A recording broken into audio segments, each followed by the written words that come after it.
उत्तर प्रदेश का गोरखपुर शहर अपनी रिलीजियस, हिस्टोरिकल और कल्चरल इंपॉर्टेंस के लिए जाना जाता है। ये वही धरती है जहां बाबा गोरखनाथ जैसे महान संत ने तप किया। इस शहर का नाम भी बाबा गोरखनाथ के नाम पर ही रखा गया है। लेकिन इस महान शहर से एक से बढ़कर एक माफिया भी निकले। इन्हीं में से एक नाम था श्री प्रकाश शुक्ला, जिसके आतंक और खौफ का ऐसा आलम था कि उसके नाम भर से उत्तर प्रदेश के साथ साथ बिहार भी कांप उठता था। उसने अपनी जिंदगी का पहला कत्ल तब किया था जब उसकी बहन को किसी ने छेड़ दिया था। इसके बाद उसने हत्याओं की झड़ी लगा दी। क्या बिजनेसमैन, क्या लॉटरी किंग और क्या विधायक, उसने सबको चुन चुन कर मारा। उसने बिहार के सिटिंग मिनिस्टर बृज बिहारी प्रसाद को भी दिन दिहाड़े गोलियों से भून डाला था। वो इतना निर्मम और खूंखार था कि हत्या करते समय वो गोलियों की गिनती तक भूल जाता था। जहां उसने एक लॉटरी बिजनेसमैन को 80 गोलियां मारी, तो वही उत्तर प्रदेश के विधायक वीरेंद्र प्रताप शाही को 105 गोलियों से छलनी कर दिया। केवल 24-25 साल की छोटी सी उम्र में उसने क्राइम की दुनिया में वो मुकाम हासिल कर लिया कि पुलिस से लेकर नेता तक सब उसके नाम से कांपने लगे। लोगों में उसका इतना खौफ था कि पब्लिक में उसकी एक भी तस्वीर नहीं थी। उसने खुली धमकी दे रखी थी कि जो कोई भी उसकी तस्वीर पुलिस को देगा, उसको वो 24 घंटे के अंदर मार देगा। वो अमर होना चाहता था, इसलिए उसने एक तांत्रिक के कहने पर 101 लोगों को मारने की कसम खाई थी और उसने 86 लोगों को मार भी डाला था। वो इतना बेखौफ था कि उसने उत्तर प्रदेश के sitting chief minister Kalyan Singh को मारने की 6 करोड़ रुपए की सुपारी लेकर पूरे देश में हड़कंप मचा दिया था। आइए जानते हैं कि कैसे एक छोटे से गांव का लड़का यूपी का सबसे खतरनाक गैंगस्टर बना। उसने कैसे बड़े बड़े लोगों को चुन चुन कर मारा और आखिर पुलिस उसे जीते जी कभी क्यों नहीं पकड़ पाई।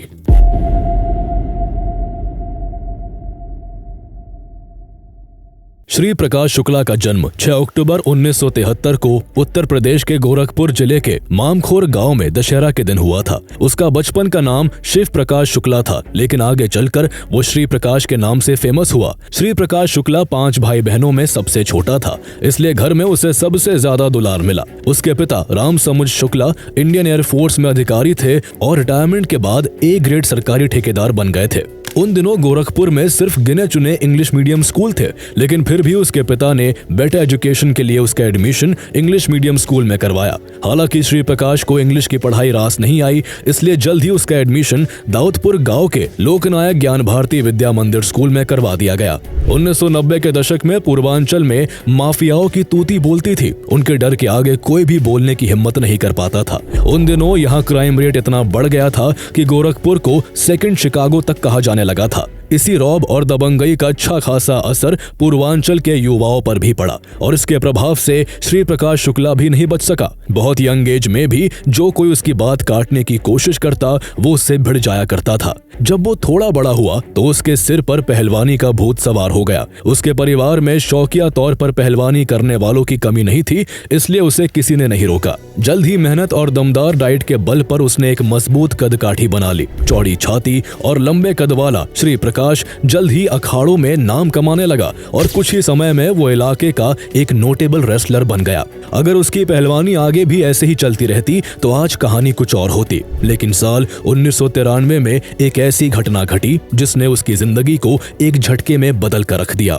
साल 1993 में एक दिन जब श्री प्रकाश शुक्ला की बहन स्कूल से घर लौट रही थी तो गांव के ही एक लड़के राकेश तिवारी ने उसके साथ छेड़खानी कर दी। उसने घर आकर जब ये बात अपने पिता को बताई तो वो कुछ करने के बजाय उस लड़के की पुलिस से शिकायत करने की बात करने लगे, क्योंकि वो लड़का उस इलाके के बाहुबली नेता वीरेंद्र प्रताप शाही का आदमी था। लेकिन जब ये बात श्री प्रकाश शुक्ला को पता चली तो उसका पहलवानी खून उबाल मारने लगा। वो पूरे गाँव में राकेश तिवारी को ढूंढता रहा और जैसे ही उसे वो मिला, श्री प्रकाश ने उसे पटक कर जमीन पर गिरा दिया और तब तक पीटता रहा जब तक उसकी मौत नहीं हो गई। केवल 20 साल की उम्र में पहला मर्डर करने के बाद ही श्री प्रकाश शुक्ला को पुलिस ढूंढने लगी। पुलिस के अलावा एक और शख्स था जो उसे बड़ी शिद्दत से खोज रहा था। ये उसी इलाके के बाहुबली विधायक हरिशंकर तिवारी थे, जो श्री प्रकाश शुक्ला को उसकी दिलेरी का इनाम देने के लिए ढूंढ रहे थे।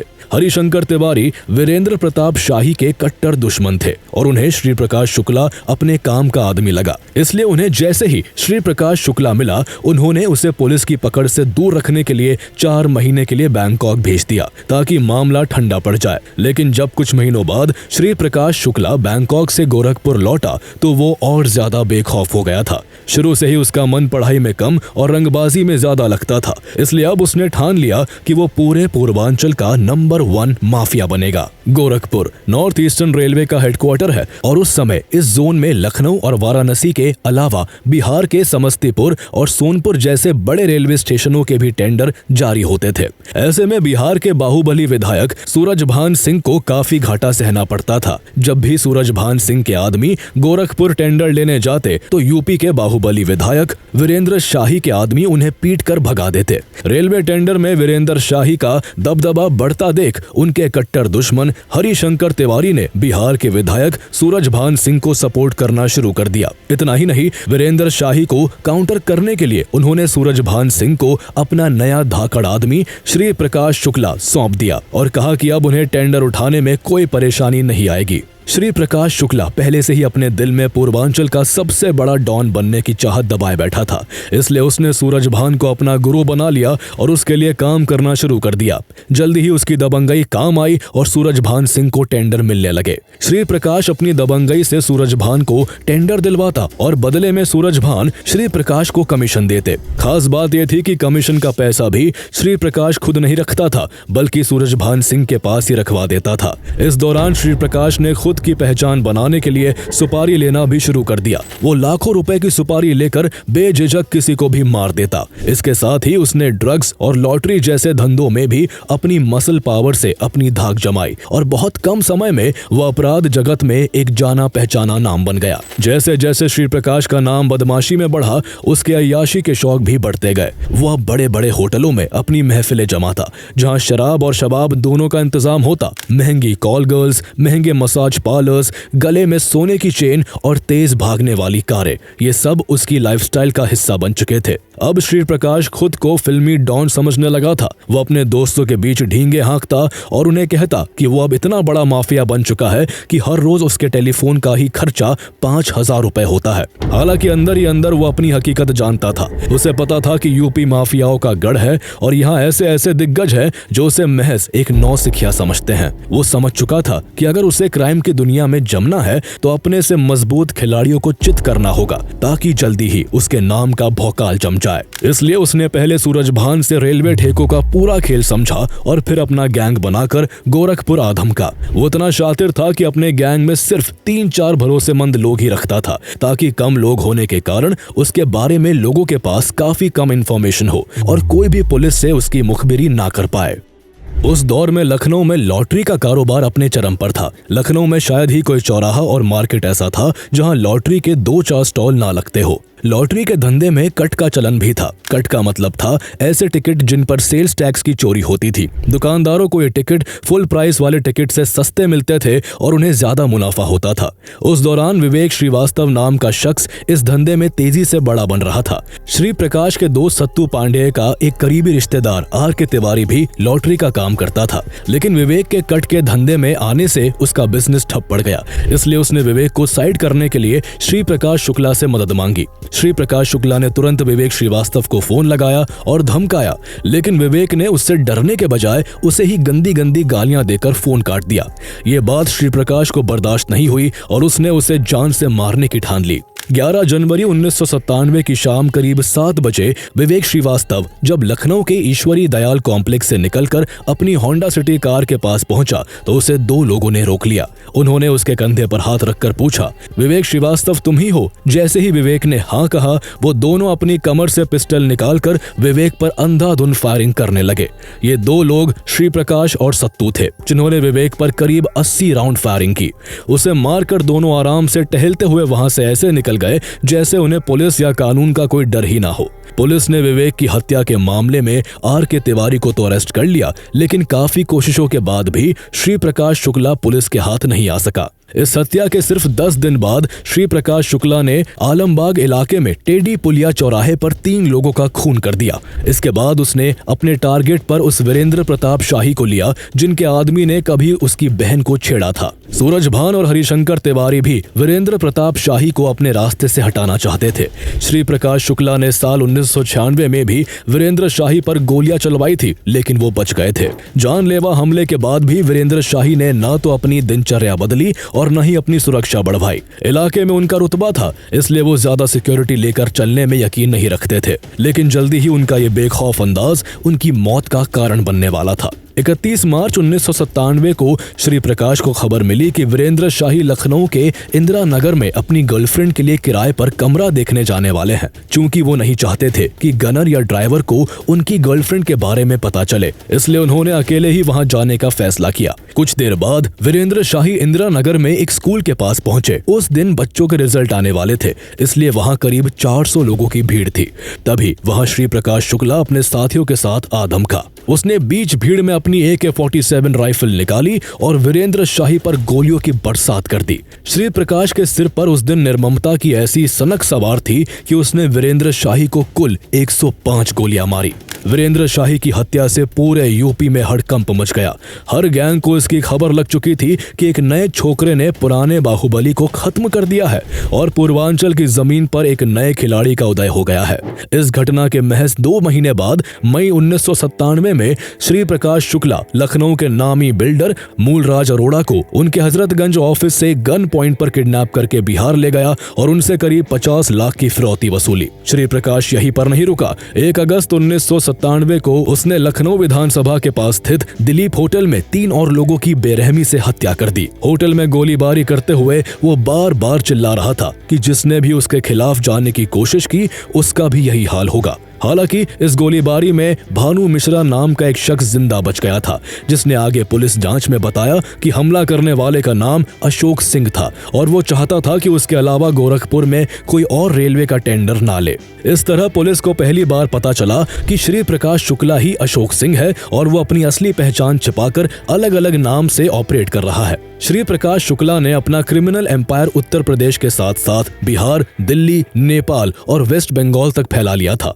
लेकिन वो अब भी संतुष्ट नहीं था। उसके सपने काफी बड़े थे। उसके मन में जिस भी चीज को पाने का ख्याल आ जाता वो उसे पाकर ही रहता, चाहे उसे रास्ते से किसी को भी हटाना पड़े। उसकी इन इच्छाओं के चलते अब उसकी हिट लिस्ट में अगला नंबर खुद हरिशंकर तिवारी का था, जिन्होंने कभी उसे पुलिस से बचाकर बैंकॉक भेजा था। उस वक्त हरिशंकर तिवारी उत्तर प्रदेश की कल्याण सिंह सरकार में कैबिनेट मंत्री थे। श्री प्रकाश शुक्ला की नजर हरिशंकर तिवारी की विधानसभा सीट पर थी।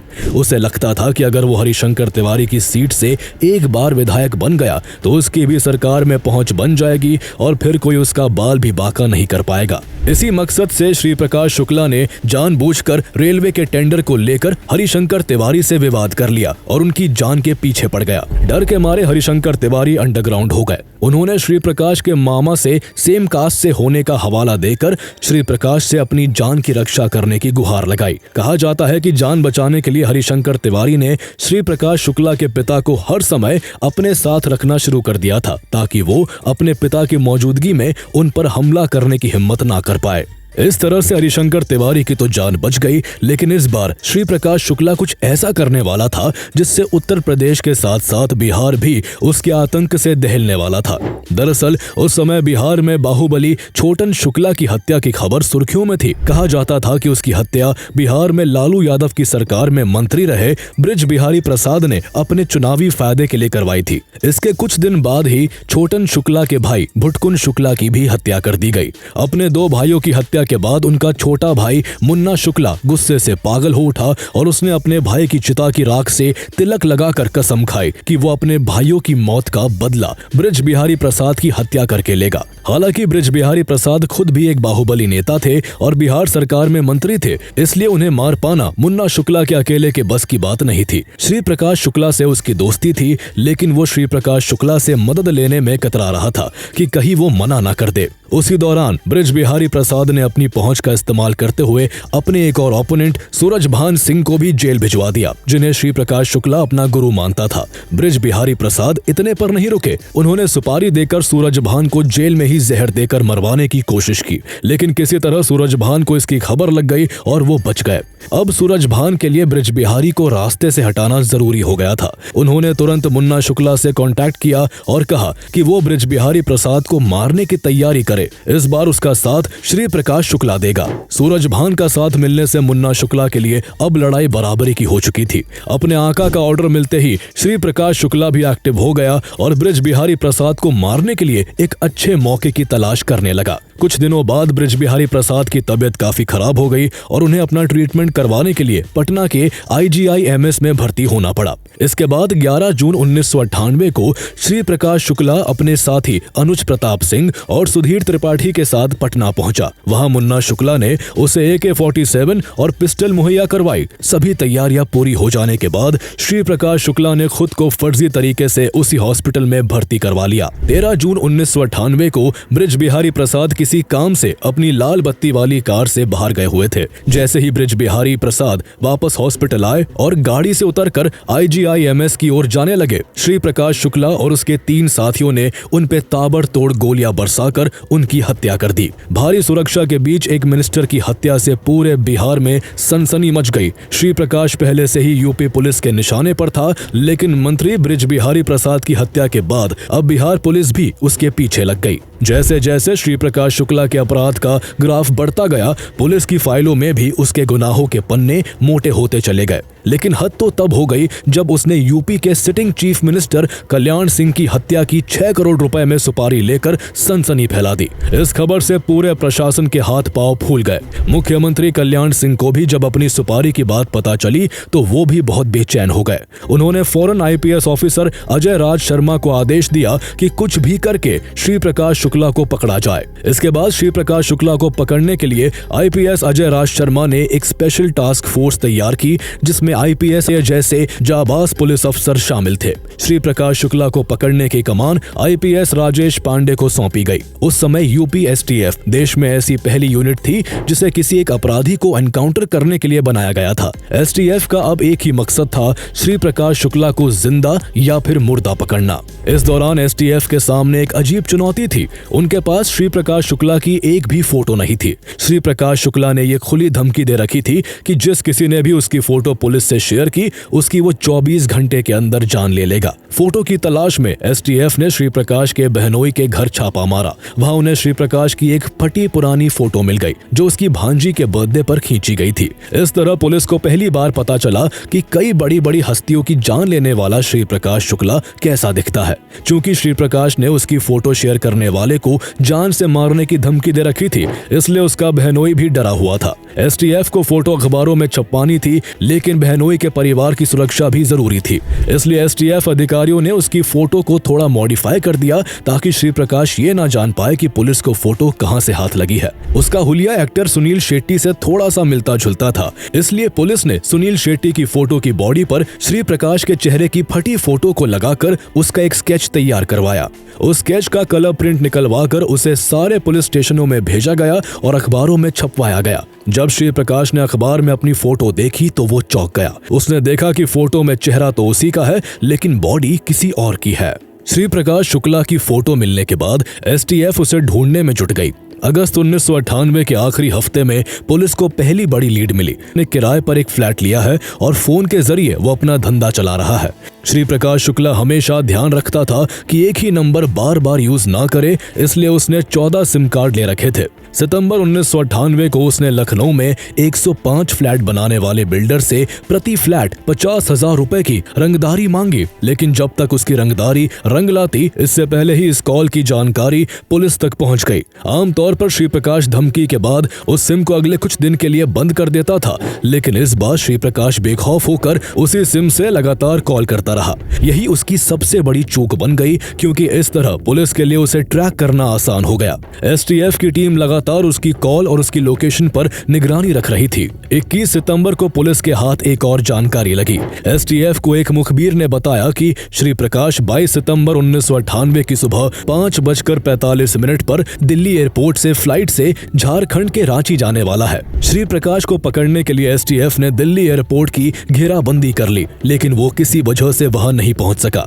मगर उसकी किस्मत की ये मेहरबानी ज्यादा देर तक नहीं चली। उसी दिन पुलिस को खबर मिली कि श्री प्रकाश अपनी प्रेमिका से मिलने गाजियाबाद जा रहा है। श्री प्रकाश शुक्ला की ये प्रेमिका कानपुर की रहने वाली थी, लेकिन उसने उसको रहने के लिए अलग से गाजियाबाद में किराए का रूम दिलवा रखा था। वो उससे मिलने अक्सर गाजियाबाद जाता था और जब वहां नहीं रहता तो उससे फोन पर कई घंटों तक लगातार बात करता रहता था। लेकिन उसे कहां पता था कि उसकी प्रेमिका से घंटों फोन पर बात करना ही उसे उसकी मौत के करीब ले जाने वाला है। 22 सितंबर 1998 की दोपहर श्री प्रकाश शुक्ला अपनी गर्लफ्रेंड से मिलने अपने घर से गाजियाबाद की ओर निकला। उसका फोन अभी भी पुलिस के रेडार पर था। पुलिस को अंदाजा था कि वो जिस रास्ते से जा रहा है उसी रास्ते से वापसी भी करेगा, इसलिए उत्तर प्रदेश पुलिस की स्पेशल टास्क फोर्स बीच राह में अपना डेरा डालकर उसका बेसब्री से इंतजार करने लगी। दोपहर के करीब 1:30 बजे श्री प्रकाश अपनी नीली सीएलओ कार में अपने दो दोस्त अनुज प्रताप सिंह और सुधीर त्रिपाठी के साथ मोहन नगर फ्लाईओवर पर पहुंचा। जैसे ही उसकी गाड़ी मोहन नगर फ्लाईओवर पर चढ़ी,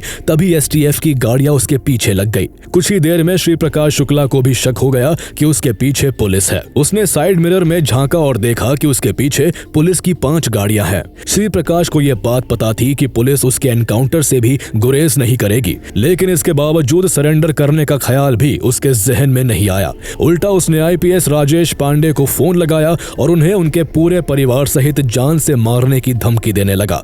लेकिन इसके बावजूद राजेश पांडे बिना डरे उसका पीछा करते रहे। अब आखिरी दौड़ शुरू हो चुकी थी। श्री प्रकाश शुक्ला ने अपनी गाड़ी की रफ्तार और तेज कर दी, लेकिन तभी इंस्पेक्टर वीपीएस चौहान ने अपनी जिप्सी उसकी कार के आगे अड़ा दी। बच निकलने की फिराक में श्री प्रकाश शुक्ला ने अपनी गाड़ी तेजी से बाईं ओर काटी और यूपी आवास विकास कॉलोनी की तरफ दौड़ा दी। एसटीएफ की गाड़ियां भी उसके पीछे उतनी ही तेजी के साथ भागी और करीब 1 किलोमीटर पीछा करने के बाद पुलिस ने उसे चारों ओर से घेर लिया। बचने की आखिरी उम्मीद में श्री प्रकाश ने अपनी रिवॉल्वर निकालकर फायरिंग शुरू कर दी। बदले में आधुनिक हथियारों से लैस एसटीएफ के जवानों ने भी जवाबी फायर किया। श्री प्रकाश शुक्ला और उसके साथियों ने पुलिस के ऊपर 14 राउंड फायर किए, जबकि बदले में पुलिस ने उन पर 45 गोलियां दागी और कुछ ही मिनटों में श्री प्रकाश शुक्ला को उसके साथियों समेत मार गिराया। इसके साथ ही श्री प्रकाश शुक्ला नाम का चैप्टर समाप्त हो गया। हालांकि पुलिस को श्री प्रकाश के खात्मे के लिए पूरे 1 करोड़ रुपए खर्च करने पड़े थे